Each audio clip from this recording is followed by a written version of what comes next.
I'm Kelly Mallery.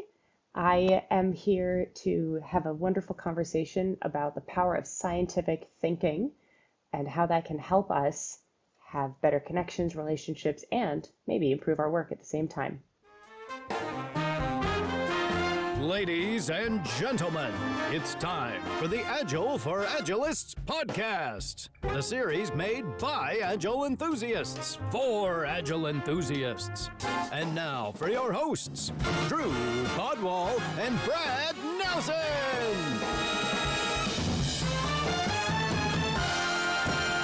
Hey Agilists, this is Brad, and we're excited today to be joined by Operational Excellence Leader Kelly Mallery, along with her 12-year-old dog Osiris, who makes a guest appearance playing with his toy at the start of the episode. Since our last episode, the Agile for Agilists podcast has hit its 2-year anniversary. Drew and I are so honored to have you as our listener, and we couldn't have done it without you, so thank you for your continued support. And with that, let's get this episode started. So why don't you tell me again a little bit more about the topic tonight? Sure. So we're here to talk about scientific thinking, which a lot of people have heard more so in the lean, continuous improvement, and agile communities talked about as kata, which really is just a Japanese term that means a routine that you deliberately practice to gain a new skill. Oftentimes, kata is referred to in martial arts more than anything else, but it's just a routine. And in this case, it's the routine of learning how to train our brains to think like scientists, which means to come in and have a hypothesis for what you think will happen, and then being able to test that and prove or disprove that, and then being open to that and not having your own preconceived notions of what will happen and being kind of stuck in that realm. And by thinking like a scientist, it helps us be even more effective at really solving problems and changing the way that we do work to make things better.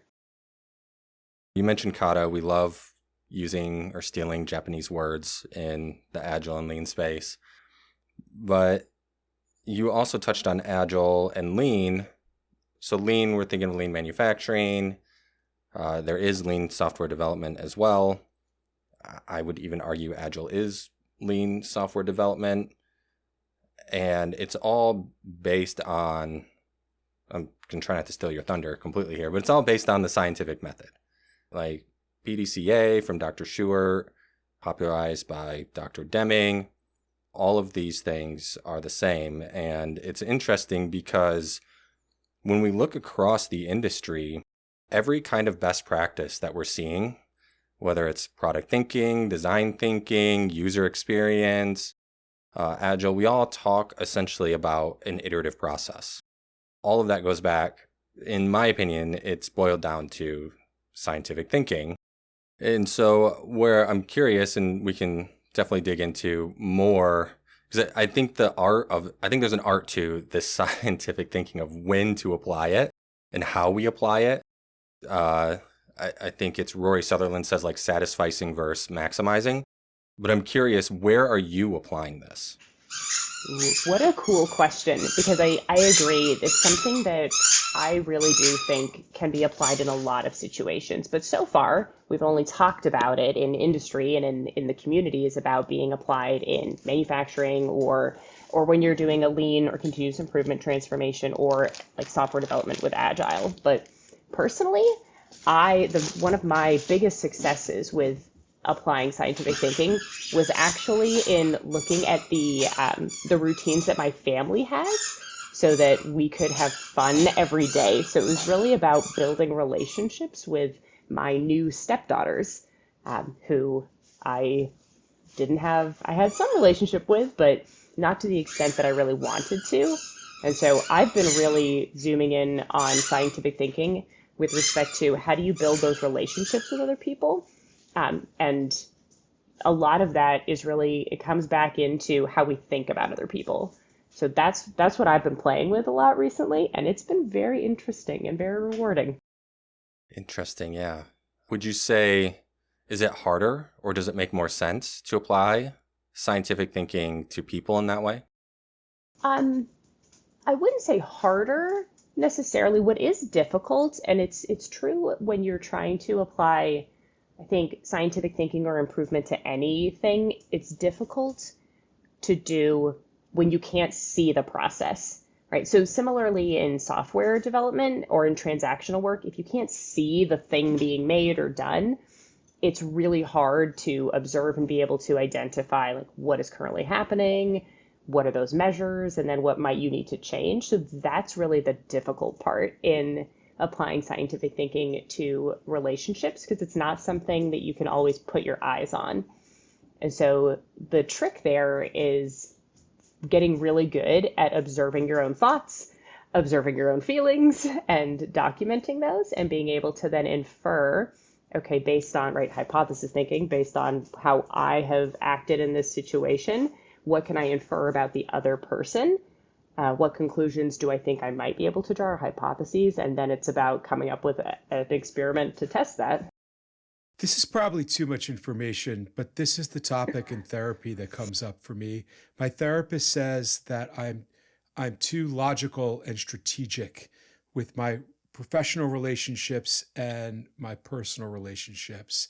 And I can't imagine not pausing to examine my thoughts and feelings in contrast to my behaviors and coming up with a hypothesis based on my intuition and gut feel to figure out what I want to do next. Like, I just can't imagine being any other way. Now, I'm not always great at it, right? I'm not like, the master of my own. I'm not a robot, right? But he thinks I do that too much.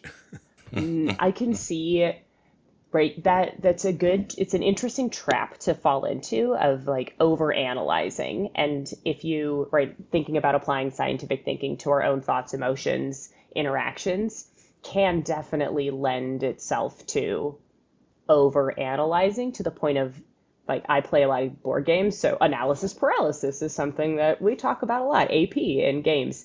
And I can see that being something that would cause, issues in relationships when you're approaching it from a scientific perspective.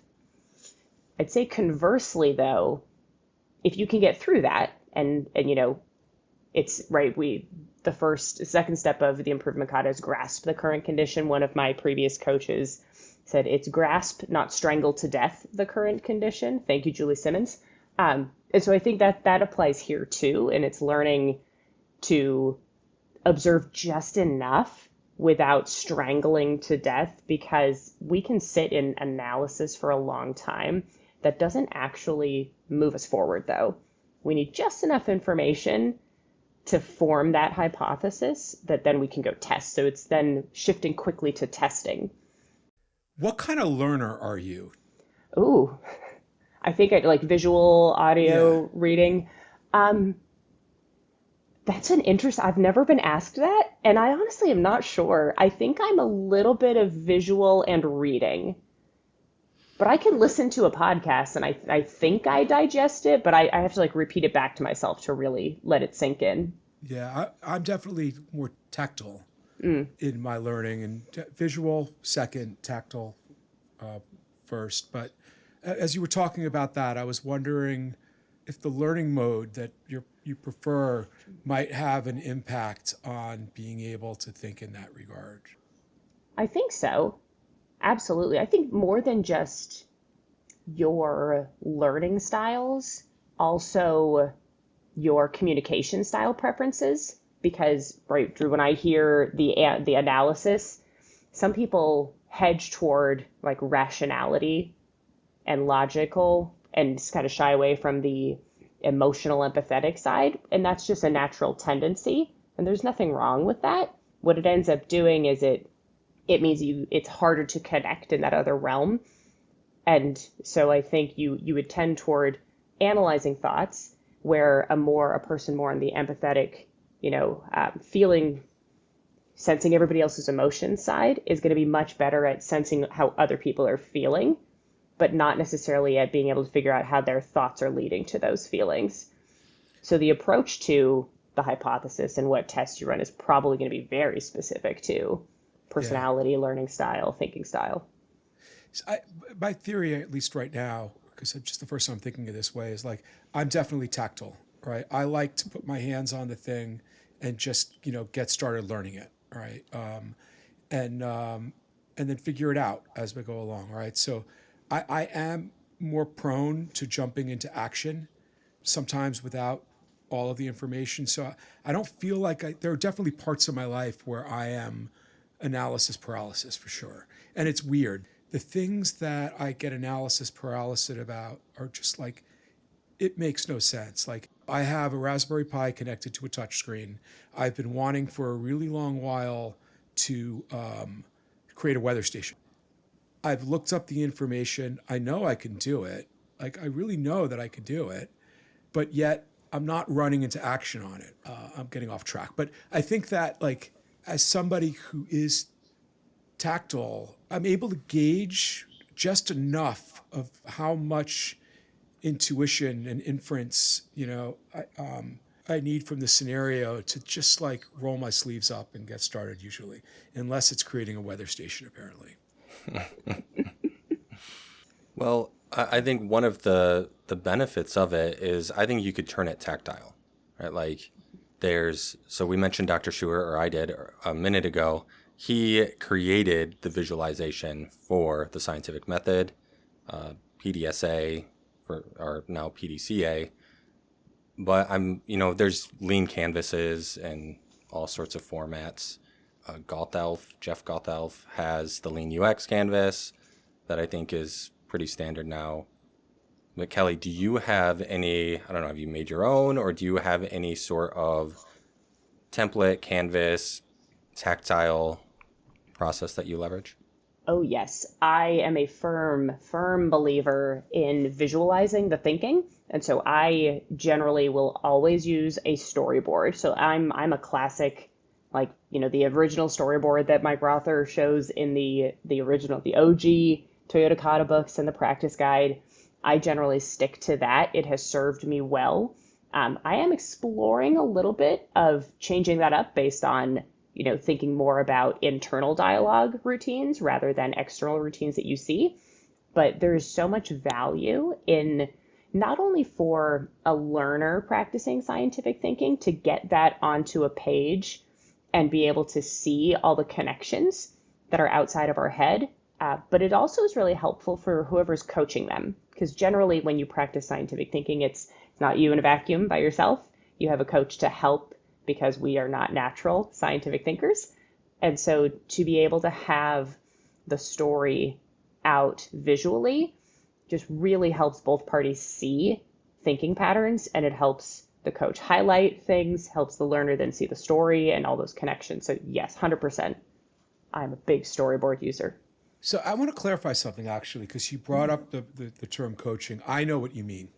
I think I know what you mean. I'm assuming I have enough inference to make that you have a hypothesis and move forward. But I don't know that our listeners do per se. And so, like, can you explain just, in a nutshell, like what coaching is? And then I'd like if you could also, like, and I don't know if this is something that you can do or not, but like, let's make some similarities and contrasts between an Agile coach and what you mean by coaching. You might have to help me with the Agile coach, because I have not had that Okay. wonderful experience yet. But yes, I'd be delighted to. So I love talking about the definition of coaching, because where I work, where I come from in various manufacturing sectors, when I talk about coaching, people immediately assume, okay, this is a negative feedback session. I'm getting a coaching, which means I'm being told everything I'm not doing right. And that's really telling. That's command and control. It's just telling somebody that's not coaching. So my definition of coaching is when you ask open-ended questions with the intent of helping another person find their own truth and answers and way. So that's how I use coaching. And I use scientific thinking coaching. So I follow a pretty specific script to at least be my guide rail for what questions to ask. And then I will delve deeper based on what I see. Can you share just a couple of those questions that you tend to go through? Would you like the script questions or the deepening, or both? But yes, I'd love to. Both. Okay. So in practicing scientific thinking, we generally in the community talk about the 5 coaching questions. And these are like the original questions that Mike Rother came up with, even though now there are like 8. But there are 5 original questions. The very first question is generally along the lines of, what are you trying to achieve? Or what problem are you trying to solve? What is your challenge? All generally the same feel of the question, but is grounding us in, where are we going, right? Why are we here? What's the direction?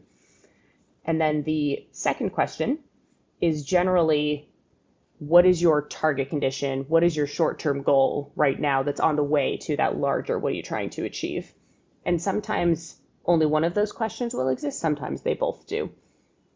And then third question is, what is your actual condition now, right? So we've talked about long-term, where are you going?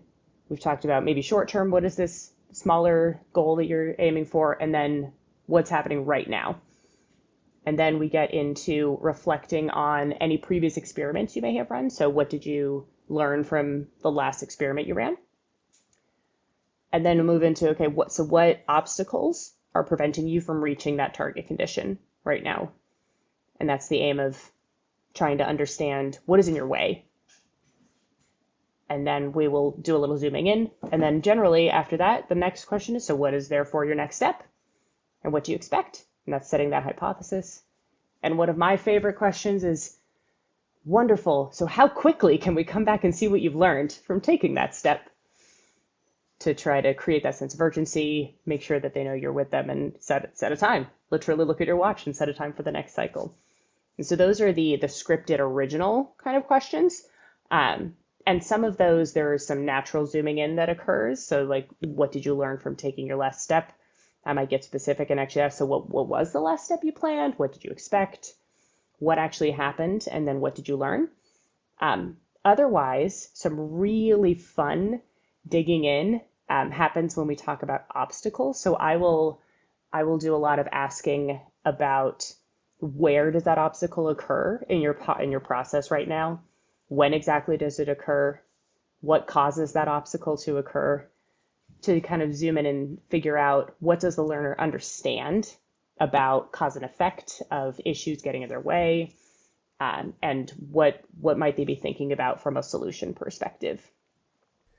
So those are some examples. I like to ask that question a little bit differently. I like to ask, if there's one thing that you think is going to go wrong or get in your way, what might that be? Because it kind of puts him in the place where it's like, maybe you felt weird about saying this thing out loud. And now you've got the thing. Like, that's the meat of really where we need to spend time, like, unblocking.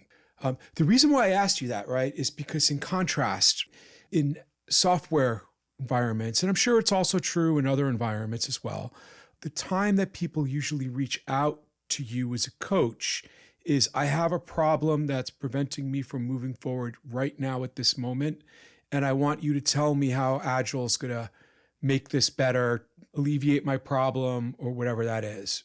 And, part of it is that, like, on one hand, we often don't make time for the coaching contract because we get pulled into that space so urgently that, we forget to really help the people that we're working with understand, like, what coaching is and what it isn't, and the other stances that you can take.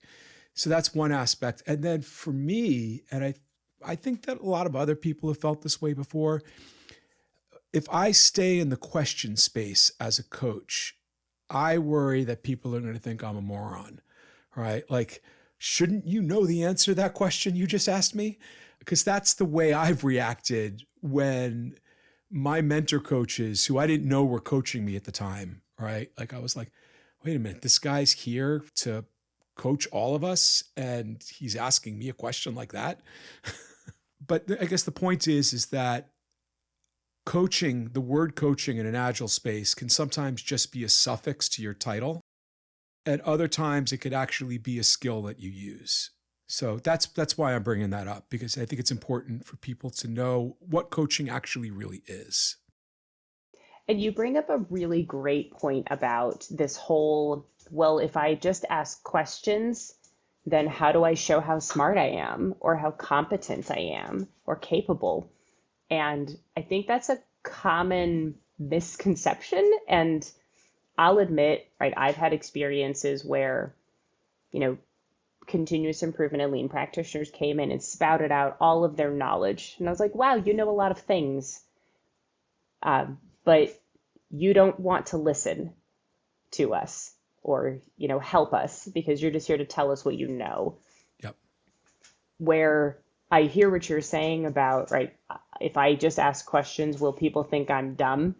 And honestly, like, I don't think so personally. And what I've experienced is when you're in that situation and you want to kind of hedge a little bit, you can say, hey, like, I just want to make sure I'm understanding what you're telling me and what you're seeing in the process. Can you explain to me, like, what is happening now? So you can always say, like, I just want to check my understanding. Yeah. And I have definitely gotten the whole, like, eyes getting crossed from asking too many questions.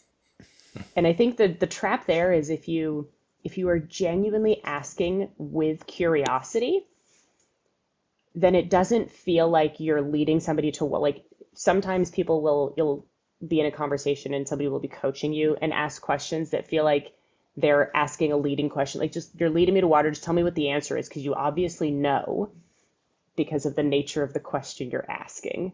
Mm-hmm.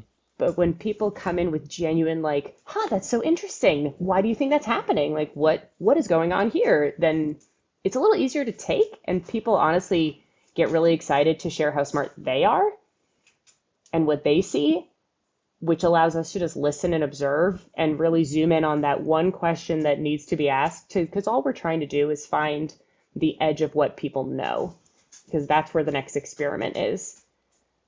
And so that's what I found. I also think people don't know what they need.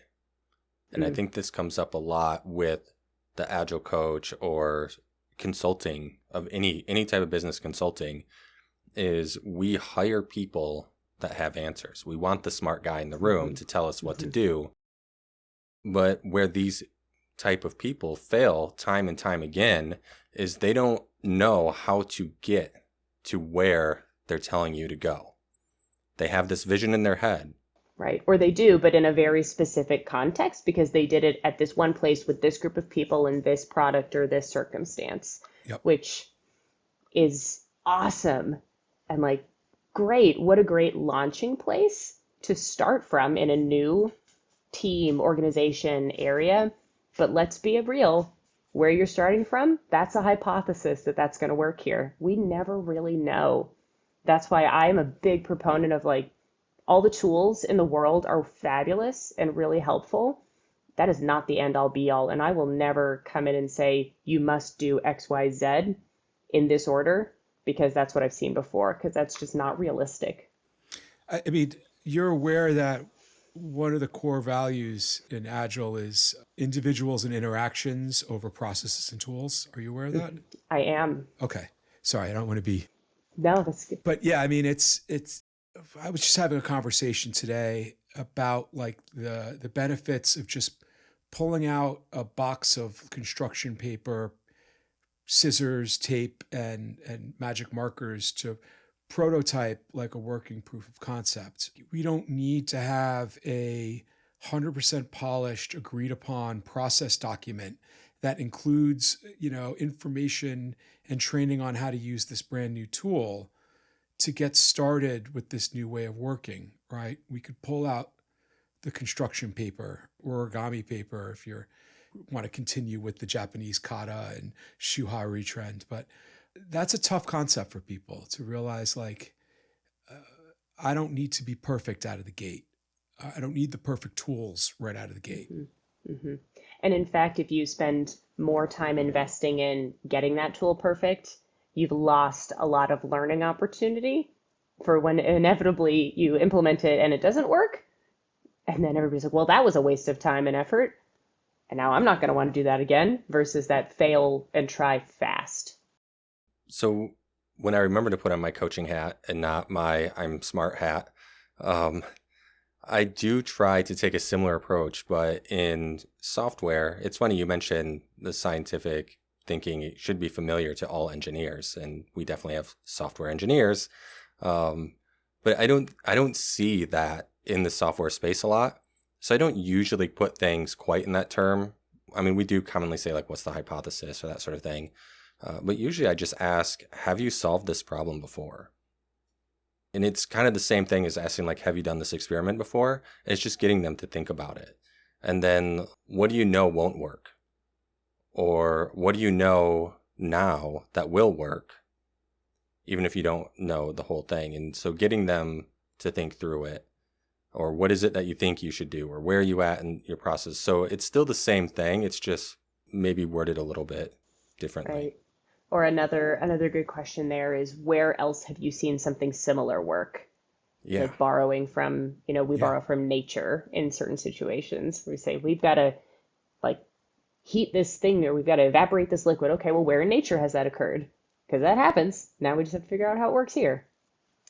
I like leveling questions in that regard, right? So on a scale of 1 to 10, how willing, confident are you to jump into action and take the first step, right? And somebody will say 6 or 7 or an 8, right? Well, what would it take for you?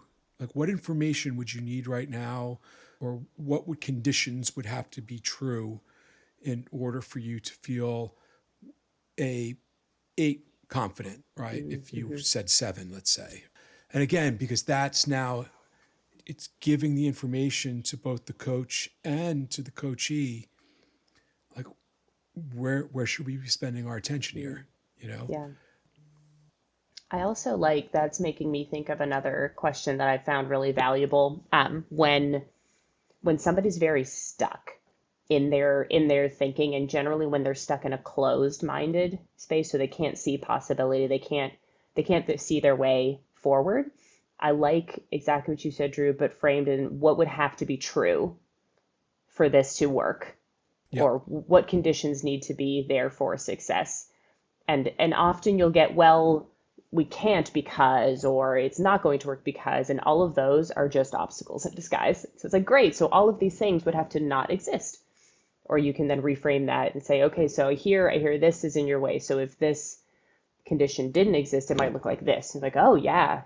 And the same thing with getting from a 6 to an 8 in confidence or anything. What would those conditions, what is holding you back right now? What would have to be true? So does all of this fall under scientific thinking? These questions and coaching? Yeah? Oh yeah. I never thought about it like that.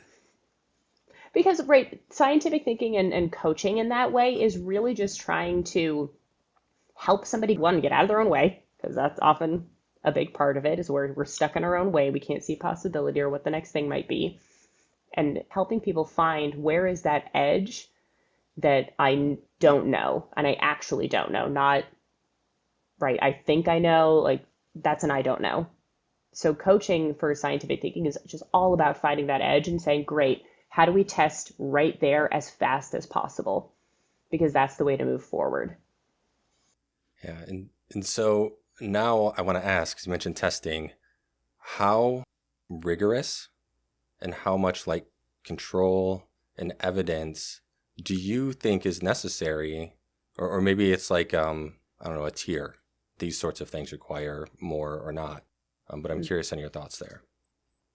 I think that it depends on the circumstance. So for example, if you are testing the efficacy of vaccine on like side effects and efficacy against a virus, those experiments must be very tightly contained to understand all of the variables so that you don't have an unwanted side effect.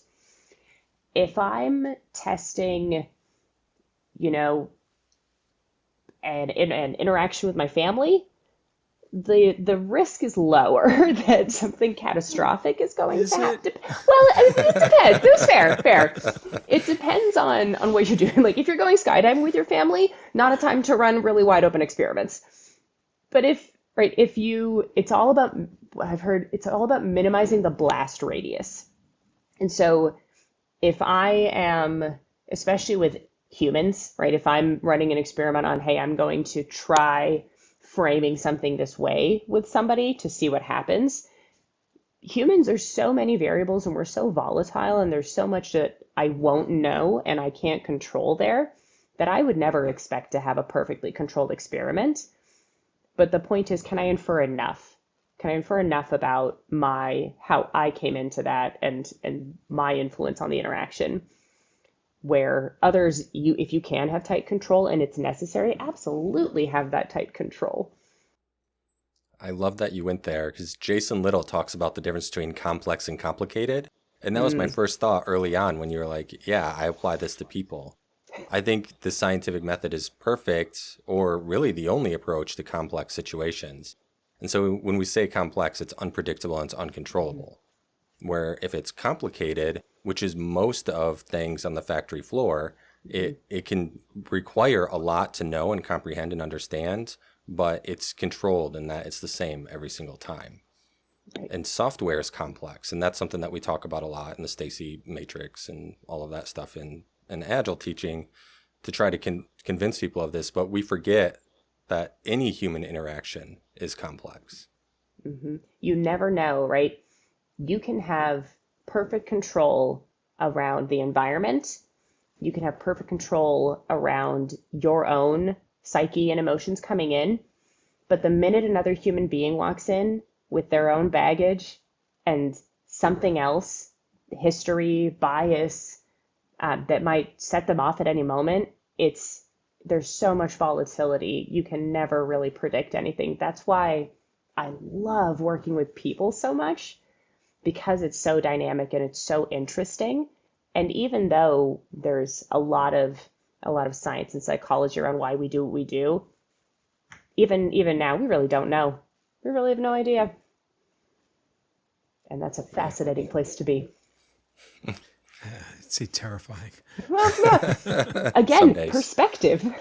I've been having that exact issue where you spend a lot of time thinking about how you want to convey the message. You think you've got it down to a place where it's like they're going to be able to recognize this as a compliment, right? Or as like good information, and it's going to make them happy. And it's just not received that way. And you have no idea why. Like, and again, like you said, and I didn't even think about it like this for a second, but it might not have anything to do with how I communicated it. It might just be that person's mindset at the time. Mm-hmm. So, and I think that's even highlighting the even more so why the value of scientific thinking and human interactions is so important, because what practicing this teaches us is that even when we are wrong, right, when our hypothesis is incorrect, we still get the beautiful gift of learning something new. And it's looking at it from that lens that I think is the most important part about practicing this thinking. Because without that, I might be in that situation and be like, well, gosh, what a jerk. Like, here I am putting myself out there, putting all this effort to help them, and look what happened. Gosh, either they're a horrible person or I'm a horrible person, or, I can analyze that and stew on that.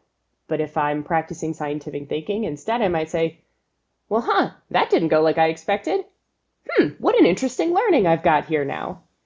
And so it puts a totally different spin and feel on things not going your way.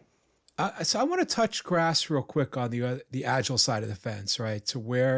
Because I think that probably some of our listeners are like understanding this and are connecting the dots. And it's like, I could absolutely see how this information is going to be helpful for me tomorrow when I go into work. But I also feel like there's some people who maybe haven't been experienced or been involved in this game of ours called, Agile, Scrum, or whatever methodology we're talking about. So like, Brad, what are some of the areas where you feel like a Scrum Master could apply this kind of technique, coaching, scientific thinking? Well, I mean, you just mentioned Scrum. The whole Scrum framework is essentially applying the scientific method, and in the documentation it even mentions empiricism. But think about like every feedback cycle, or if you're in DevOps, right? Like we talk a lot about feedback. every single time you're getting feedback, you're essentially implementing this. So is it planning to review and then retro? Is it your daily scrum? Like, the intent of all of these things is not to replace some project management tollgate that existed previously. It's to learn. And this is when we talk about, a learning organization or an organization that learns, or I forget which way Andrew corrected us, but it's the same concept, right? This applies to everything. So I think we really need to start applying this thought process to all of the actions we're doing when we're iterating. And then as far as like coaching goes, or I'm going to even step back further and go like purely meta on the Agile aspect of it, is it's like waterfall is trying to apply a complicated approach to a complex situation. And that is why it fails. And Agile is an approach or a mindset, or however you want to word it, that is complex for complexity. And that's why it's successful. And even when we look at transformations, so like Scrum Master trying to be a coach, we tend to take a waterfall or a complicated approach, right? We think that we can document everything that we need to do in order to suddenly transform this organization into an Agile one.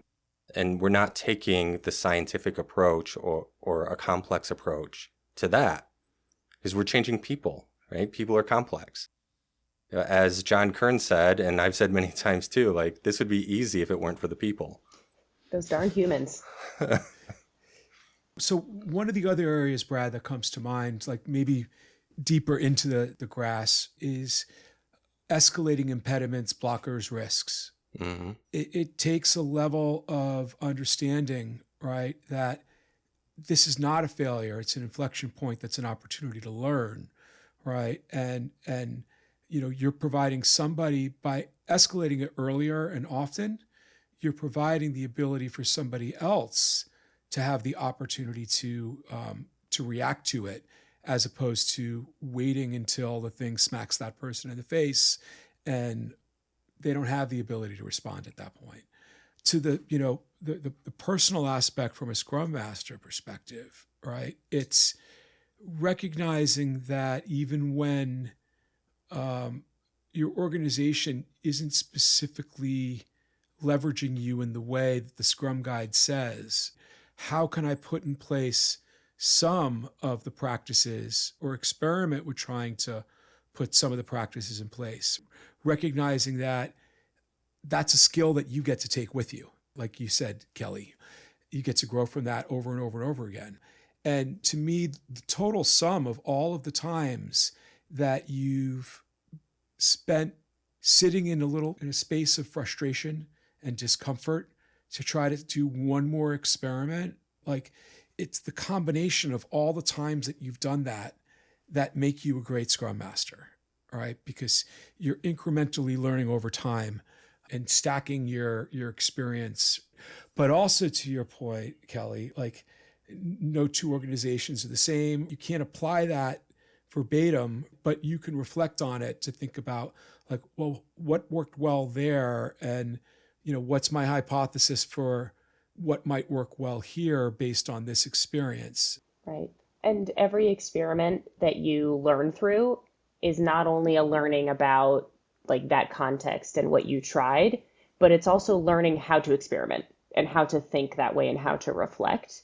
So even if my experience over here isn't going to serve me exactly over here, the fact that I've gone through that, and every experiment I learned a little more about myself, a little more about other people, a little more about just how to even experiment and think about it, means I will be better off the next time I have to do it. Yeah. You also made me think of, and it's a little bit of confirmation bias or motivated reasoning, but I like to take the Jeopardy approach of working backwards, because I think a lot of Scrum Masters or coaches or consultants, they come in and they tell you, you need to do this, this, this, and this, and there's no rhyme or reason to it. And so if you wait until you see the evidence of the problem that thing would solve, then it's really easy to highlight that evidence for people and do kind of like the reverse of, well, I notice this is happening. Are you aware of these things in the Scrum framework or SAFe or whatever it is you're trying to apply are tended to solve that particular problem. And that allows you to kind of back into it. Right. And that's why I think the first set of questions are not, what are you going to try next? Or what did you try recently? It's where you try to go, where are you now? Like, let's examine that first before we even talk about what you might have tried in the past or what you're going to try going forward. All right, here's a question that might be an unfair question, but like in my head, I'm going to the place of like psychological safety, right? In order to put these experiments in play, you need to have some degree of psychological safety, but oftentimes you don't have any, right? So how would you go about coaching somebody to help them realize, like, not Elie Wiesel, Viktor Frankl, Man's Search for Meaning. I always bring this up, but that we have control of our own paradigm, right? We can control how we see ourselves. Have you ever had to coach that, or do you have any kind of ideas about how to go about coaching that kind of thing? I have had to address that in certain situations, mainly when, right, what I've experienced is people often either try to overextend into what and fret over what they cannot control, or they put their hands up and they say nothing is. So I see the two extremes. Either I'm going to worry so much about things that are not in my control that it's going to have a negative impact on my well-being, or I just give up because I feel like I have no control. And so in both of those situations, I will approach it a little bit differently, but with the same concept, which is to really highlight the agency we do have, because we have very limited control over many things. But gosh darn it, those things we do, we have 100% control. And that's how we react to things. That's it. How we think, feel, and then act. That's the only thing we truly have full control over. And so what I will do, and I think in this situation you're talking about, Drew, building that safety is paramount to a coaching relationship. And the number one way to do that is to be present, like fully present, and listen to the feelings that are behind what's happening and empathize with that. And so many times we are thinking, right? We listen to respond and not to hear a lot of the time. And that's one of the big barriers to really building that with another human being is shut that shit off and just be here and sit with them and be there. And don't describe it away or like say, oh, it's okay. It'll be okay. No, if it sucks, it sucks. And that's okay. Yeah, that's a big area that I work on with Scrum Masters as well, right? Like, especially whenever I hear Scrum Masters saying like, I can't do this anymore. I just can't stay here. Nobody's supporting me. Like, you can leave. You can always leave. That's totally, and if you're at that point, then you're at that point, right? But the things that they're walking away from, the opportunities that they're walking away from, one, support themselves by creating their own paradigm of psychological safety. Some of the ways that I do it is IDGAF. Did I get that right? Like there have been times where I have to literally put myself in the mindset of, I don't care if I get walked to the door because I want to practice this thing. And I believe in it so much that I could wind up getting let go. But at the same time, I know there's something else I could figure out. It's, it might be a little long, it might be short. I have no idea, but I now get to hone my craft and I get to take that with me if it doesn't work well. Or another approach that I've taken is to, who can I find to champion me within the company? But as coaches and Scrum Masters or coaches, there's often times where you have to create your own psychological safety. You have to be able to get yourself out of that position of, I hate it here. Nobody's listening and nobody values me. And why did they hire me if this is the way they're going to treat me? Well, like to me, the challenge there is, all right, well, you already know that's the situation that you're in. And so what risk is at play if you were to try to come up with a hypothesis to move the needle on that 1 degree, and then move it another degree and another degree, and then work on somebody else as well. And now you're creating that bubble space to where you can operate. And those are the kinds of scrum masters or coaches or agilists that I think are the best.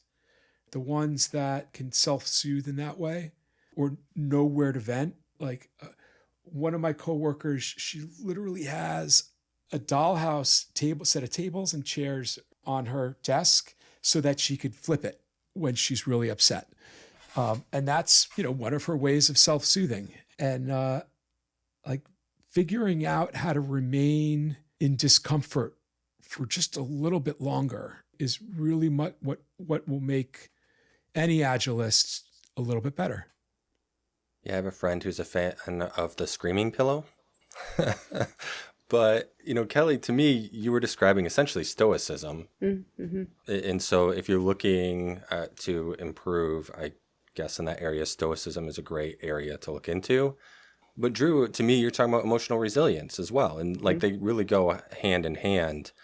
And the thing that I find helps me, especially if you're into EQ, like Travis Bradberry and those sorts of things, is understanding that it's a maturity thing. If somebody is toxic and somebody isn't empathetic, it's like getting angry at a toddler.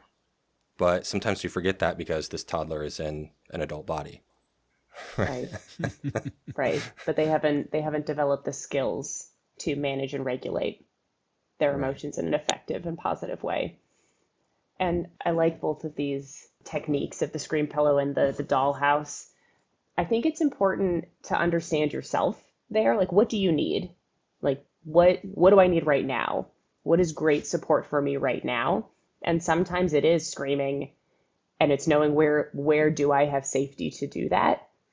And who are the people I can lean on and rely on? Because none of us can do this by ourselves. Like, anybody who thinks that they can step in and be a scrum master, be an agile coach, be a coach of any kind with no support is kidding themselves, because we all need that at times. None of us are perfect. None of us, can always have that perfect coaching hat on. And we're humans. We are not robots. Even though when we ask scripted questions that may feel and sound like that, we are not. Yeah. Yeah. So, Kelly, I want to start applying scientific thinking. What do I need to do to start applying it? Just do it. So no, don't.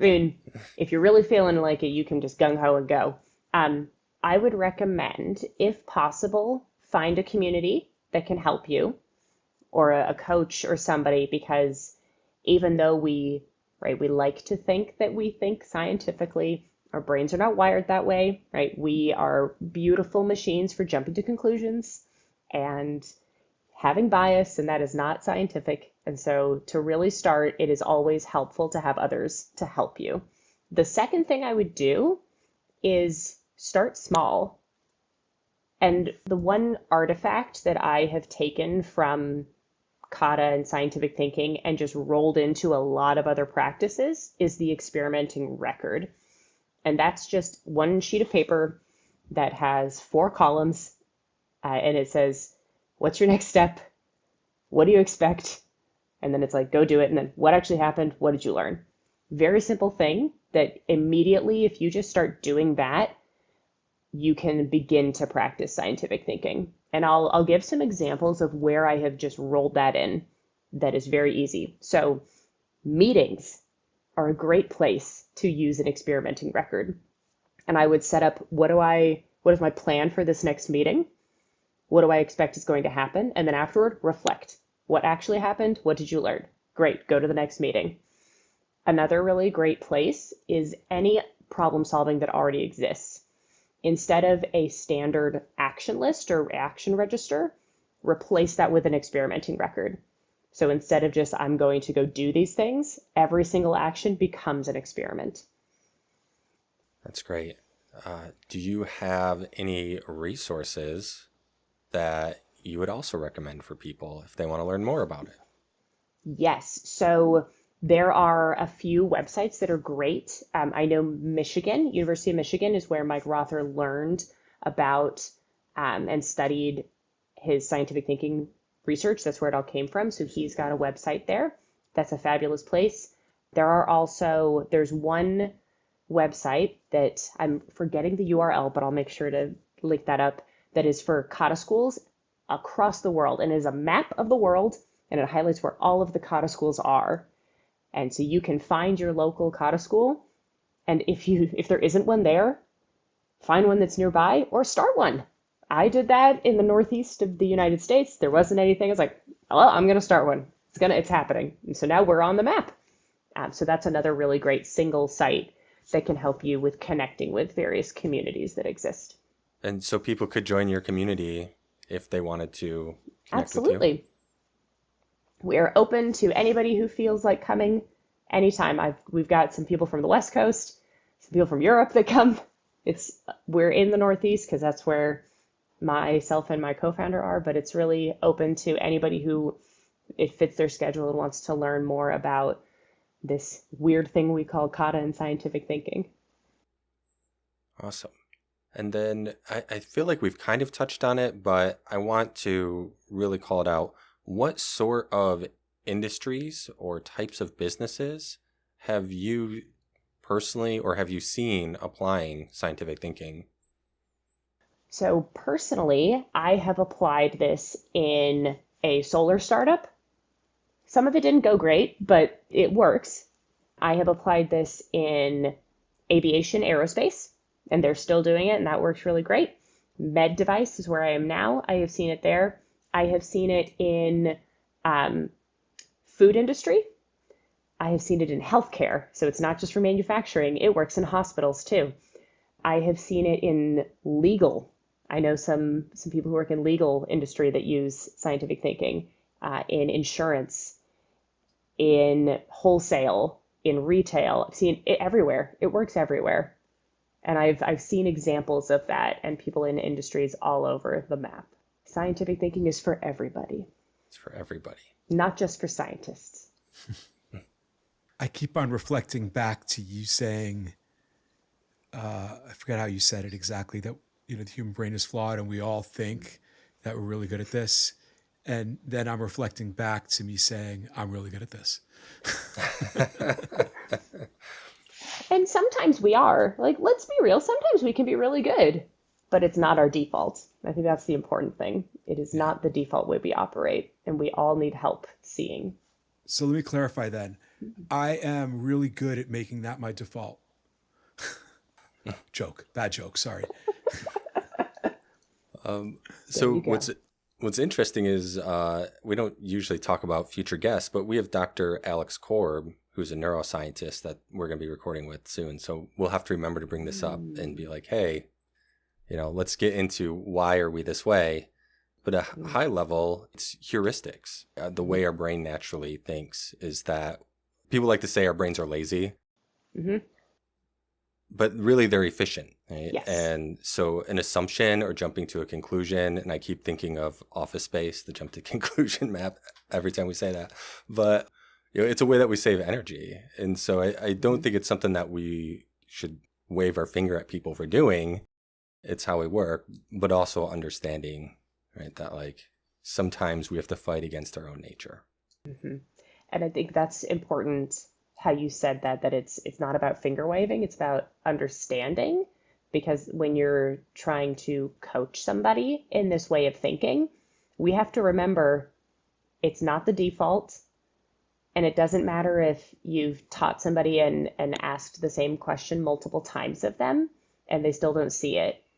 That's okay, because this is not easy and it is not our standard. And so remembering that is really important to having that empathy with their experience of trying to learn this new way. Yeah, I like that you touched on that too. Asking the same question over and over. Sometimes people aren't in the right space yet, or they need to build a foundation to comprehend.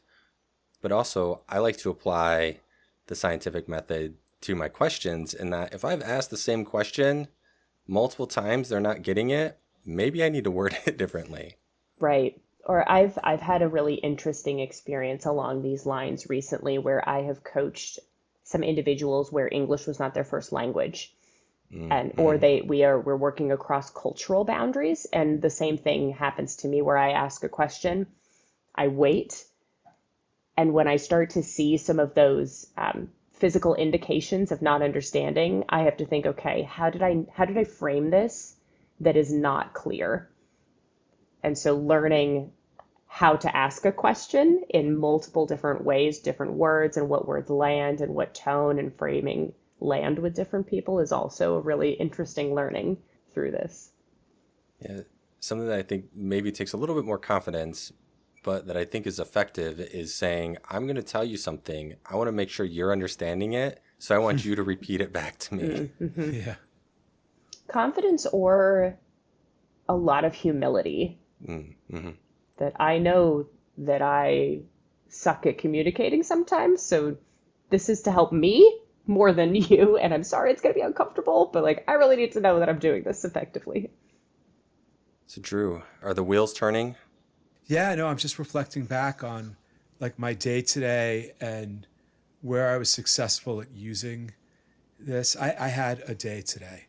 There were definitely some places that I was not so successful in thinking in this way. So that's kind of where I'm jumping in as a tactile person and putting it to practice, probably when I should still be listening. But well, and so what happened and what can you learn from that? Yeah. From today? I don't really like to share too much detail about the place that I currently work. That's fair. But I wasn't patient.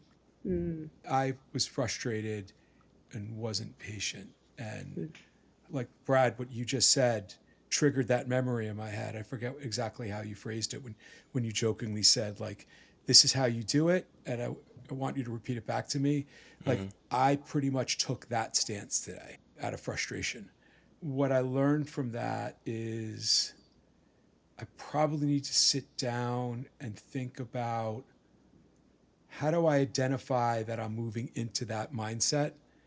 And actually, this is something I feel like we should have called out, but that in and of itself is enough, right? Like, it is enough of a change and an experiment to say, I just want to become more conscious of, get good at being conscious of when that is occurring, so that in the future I have the ability to then interrupt that cycle and choose a different default, and see how that goes.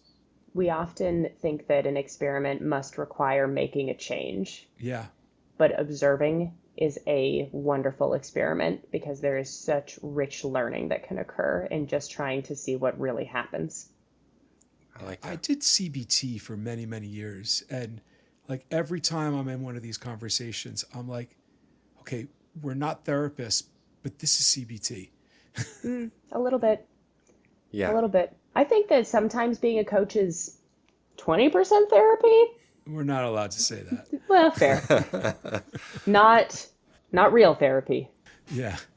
But it feels that way because we work with people, and a big part of it is just being there and listening and helping people work through their stuff sometimes, work through their own thinking. Yeah. Oh yeah, I'm always stealing from my therapist. Yeah. But a lot of the stuff we do is actually stolen from other industries, especially in Agile. As I mentioned, we're basically doing Lean. Lean stole stuff from, all sorts of people as well. Mm-hmm. And like Dan Pink is super popular right now in the business world with autonomy, mastery, purpose. He didn't make that up. He doesn't make up most of his stuff. He just looks at other people's research.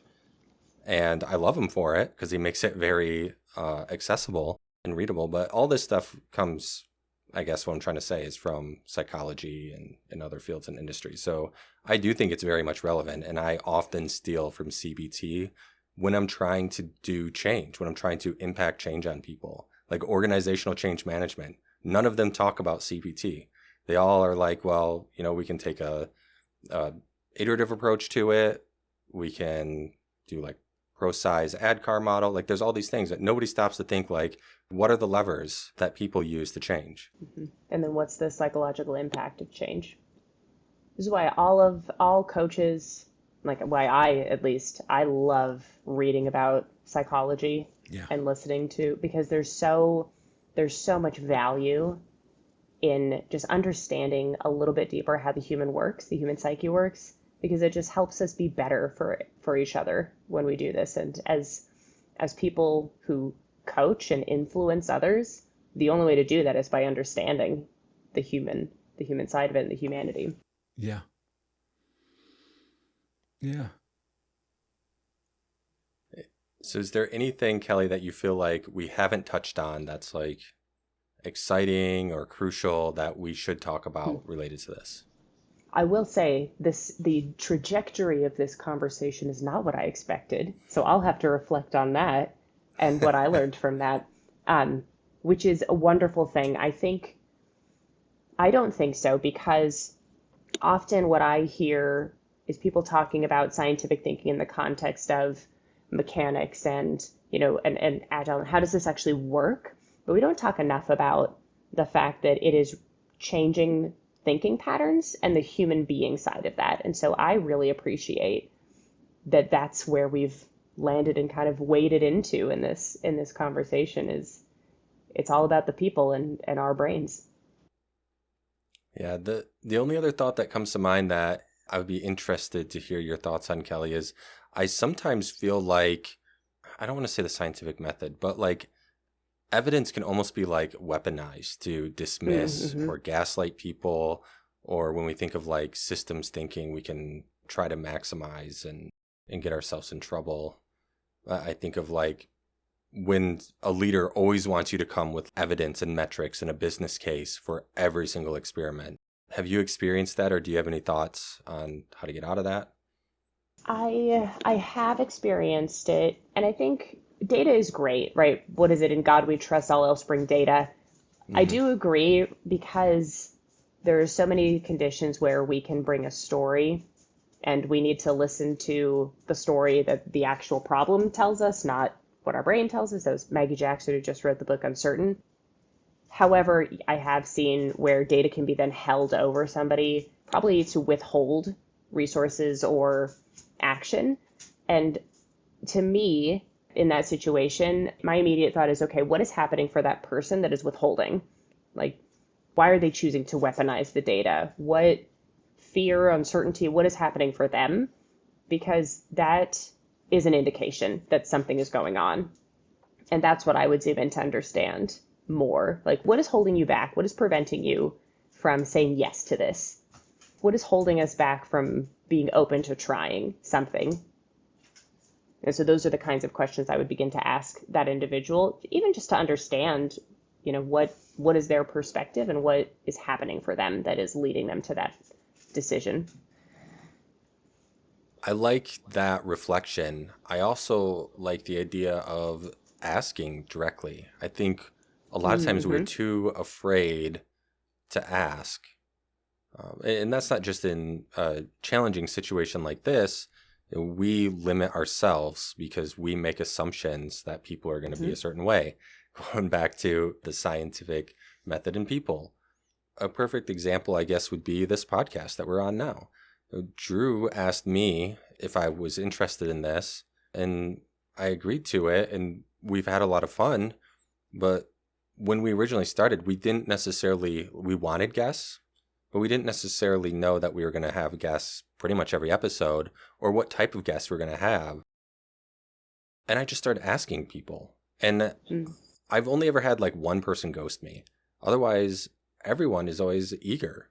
And I think we put people on a pedestal, either in the industry or in our company, that like we're not worthy of reaching out to them or talking to them or whatever. And I see this a lot with leadership. We're afraid to ask leadership, like, hey, help me understand what type of data you're looking for. Yeah. What do I need to help show you? Because I agree.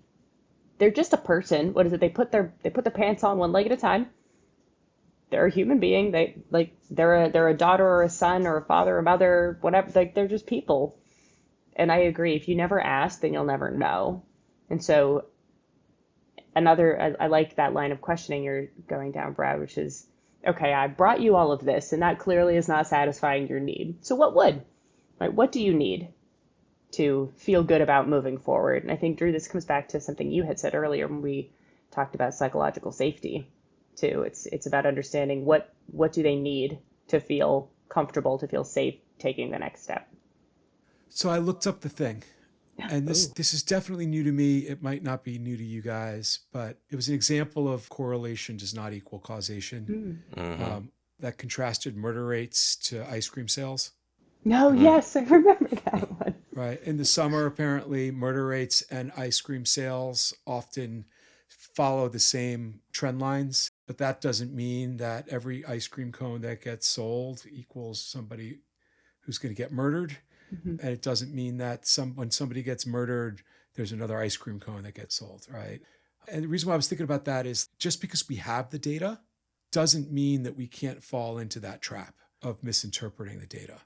And reading data can really be like reading tea leaves sometimes. But if you apply scientific thinking to it, you can then validate like your hypotheses. And I think that's how a lot of data scientists are really approaching things in the world right now, is by looking for the new information that's surfacing up and figuring out the validity of it and figuring out like, is it a worthy model or not, and then pivoting. Yeah. Lee Baker has a book, Truth, Lies, and Statistics, where he says data doesn't lie, people do. Mm-hmm. But what we might not know is what contributed to that data being the way it is. Right. Yeah. And Gallup also talks about the dangers of inaccurate data, really like polluting. And I think that's a huge issue as we talk about, and I am definitely not like the person to get the data. I'm not trained as a researcher, but as we look at AI, right, AI is everywhere. We keep talking about it, and I don't know. I'm guessing you both every single day are hearing someone trying to leverage it just like I am. It's like AI is built on data. We've been talking about data forever. We've talked about data lakes, big data, all these things for decades that we can't do. Well, we can do. We don't have the discipline or the money. We don't invest the money to do it because it's not as exciting. So like data is oftentimes not accurately captured. And so I think it's important to it's like the difference between being data driven and data informed. Everybody wants to build a data driven organization, but what they don't understand is they think data informed is the step before data driven. And it's like, really, you want to be data informed because you need to rationalize the data. You can't just myopically do everything the data shows. What I see is going on in that space is that every single one of these companies that is now 2025, late 2024, realizing like, we want AI, right? They're first coming to the reckoning of, well, every business silo had their own technology team, and they all took different approaches to their data modeling, and they all took different approaches to data governance. And they realized like, well, first we have to address that before we can address trying to figure out how we can leverage AI modeling. And they tend to, from what I've seen, blame the AI modeling instead of just accept the fact that, if we want to achieve this outcome, then we have to take the time, effort, money to then go back and focus on developing the kata around best data practices. I mean, think about like phone numbers being inserted into a free text field with no validation, right? Or dates being entered into a free text field with no validation, right? Sometimes people put February, sometimes it's Feb, sometimes it's 02. It's a mess out there. Mm-hmm. Yeah, I mean, we're definitely not a tech podcast, but there's some interesting stuff out there on like federated versus unfederated, data lake versus not data lake type approaches to data. And I was just reading an article, they call it headless. You can set up like headless data. And so there's workarounds if like your organization doesn't have consistency across areas. But my bigger concern would be that it's not accurate then. And sometimes they say no data is better than bad data. Mm-hmm. Right. Yeah. So do you speak? Do you have any events coming up? Yes, I will shamelessly plug. So coming up April 1st, and no, this is not a joke, is Kata 11 in Indianapolis, hosted by Lean Frontiers. I am a co-host for the event, and I am kicking the event off with my keynote about how practicing scientific thinking can bring joy and happiness to your life. So I'd love to see you all there. It will be a fantastic time filled with a lot of learning and practice and just wonderful people. That sounds really cool. It does, yeah. This has been great. So thank you very much for being our Yeah, it's guest. been lovely. It's been a wonderful conversation. I really appreciate it. I'm very grateful that you reached out and that we were able to connect and do this. It's been very enriching Yeah, for me me, and I've too. learned a lot.